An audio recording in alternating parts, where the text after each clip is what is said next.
রংপুরের সবজির বাজারে দরপতনে দিশেহারা হয়ে পড়েছেন কৃষক। শ্রমিক খরচ না ওঠায় অনেক কৃষক ক্ষেত থেকে সবজি উত্তোলন করছেন না। কৃষিজীবীদের লাভবান করতে বিশেষায়িত সবজি সংরক্ষণাগার স্থাপনের কথা ভাবছে কৃষি বিভাগ। মেরিনা লাভলির রিপোর্ট।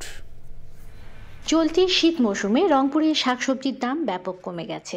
উৎপাদন মৌসুমে বাজারে সরবরাহ বৃদ্ধি পাওয়ায় শিম 5 টাকা, মূলা 2 টাকা কেজি, ফুলকপি বাঁধাকপি 5 টাকা পিস, লাউ 15 টাকা পিস দরে পাইকারদের কাছে বিক্রি করতে হচ্ছে কৃষকদের। বাজার তো নেওয়া না, হাট ঘাটেও চলতেছে না, ব্যাপারই তো নাই। 6 টাকা কেজি কি হয়? এরা তুলবার আছে না হলো মন বেশি খুবই। আমাদের কাছে 5 টাকা নিতেছে, সে ওরা 10 টাকা বিক্রি করতেছে। যদি 8 টাকা থাকতো তারপরেও আমার কিছু সস্তায় হইতো। কীটনাশকের দাম বেশি, কিন্তু আমার কাঁচামালের দাম কম। সবজিটা সবারই একসঙ্গে নামি গেছে, নামার কারণেই এই জিনিসটার দামটা কমে গেছে।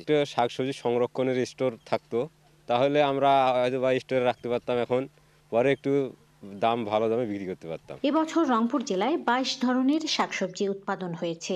আগাম জাতের শাকসবজিতে ভালো দাম পাওয়ায় লাভবান হয়েছেন কৃষক। তাই আগাম ও নাবিতে সবজি উৎপাদনের তাগিদ দিয়েছে কৃষি বিভাগ। রংপুরে যদি একটি বিশেষায়িত হিমাগার স্থাপন করা যায় তাহলে ভরা মৌসুমে সবজিগুলো সংরক্ষণ করে রাখতে পারবেন এবং পরবর্তীতে বিক্রি করে তারা একটা ভালো দাম পাবেন। কৃষি বিভাগের তথ্য মতে রংপুর জেলায় 13,150 হেক্টর জমিতে শাকসবজি আবাদের লক্ষ্যমাত্রা থাকলেও আবাদ হয়েছে 720 হেক্টরেরও বেশি জমিতে। রংপুর থেকে মেরিনা লাভলি, চ্যানেল আই।